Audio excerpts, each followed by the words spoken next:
Ever feel like your workday is just slipping away, maybe putting out fires, and you're wondering, is it really everyone else causing these delays? It's a super common feeling, right? Like you're constantly battling the clock. Exactly. So today on the deep dive, we're really digging into where that time goes at work, both the things we kind of do to ourselves and the stuff coming from outside. And we're drawing some insights here from concepts discussed in Project Management for Project Managers Yeah. by Orlando Casabon. It offers some great frameworks for this. Right. We'll use the example of Jack. He's a young administrative executive to sort of explore these ideas and see what lessons pop up for you, the listener. Yeah, Jack's case is interesting because it highlights how easy it is to, you know, point fingers outwards. But when you look closer, What do you mean, like procrastination? precisely, that tendency Jack has to put off important tasks. That's not someone else dropping the ball. That's an internal thing. And it creates stress down the line, obviously. Totally. It just builds up. And it's not just starting tasks either. What about finishing things? Ah, like those discussions that just meander. Exactly.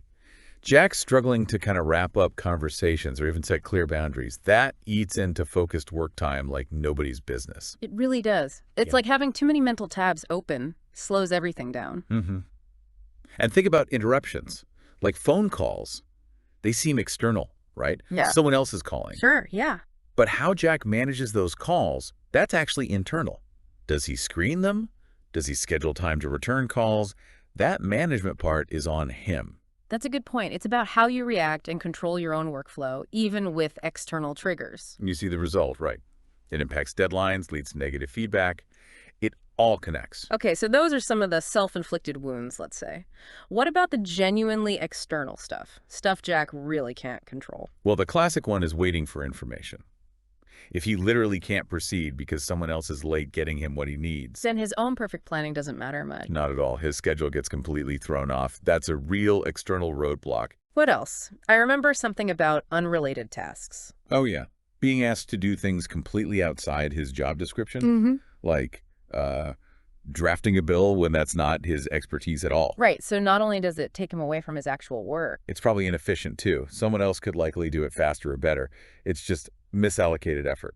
And then the big one, meetings. Ugh, the endless meetings. Especially the ones that drag on forever and you walk out thinking, what did we even decide? Exactly. Even if Jack isn't running the meeting, his time is just Hmm. consumed, gone. He can't work on his own priorities. So it feels like there's this constant push and pull between what we control and what's imposed on us. That's really the core of it. Effective time management isn't just about fixing external problems or only fixing internal habits.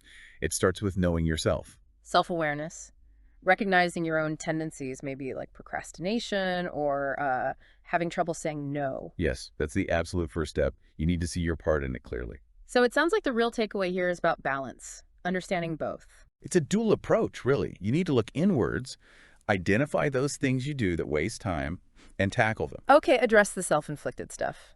And at the same time, develop strategies to, navigate or buffer against those external pressures, the late info, the bad meetings. Right. You can't always stop them, but maybe you can manage their impact better. Recognizing both sides is key to feeling, well, more in control. Definitely. So maybe something for you listening to think about is this. Which kind of time drain feels bigger for you right now? The internal stuff or the external pressures? Good question. And then maybe more importantly, what's just one small thing, one tiny change you could maybe try today to start pushing back against it? That's a great challenge. And for anyone who wants to really dive deeper into strategies for getting a better handle on all this, for managing time and projects more effectively. We absolutely recommend checking out the source we mentioned earlier. Yes, definitely pick up Project Management for Project Managers by Orlando Casabon. It's packed with practical advice for taking command of your workday.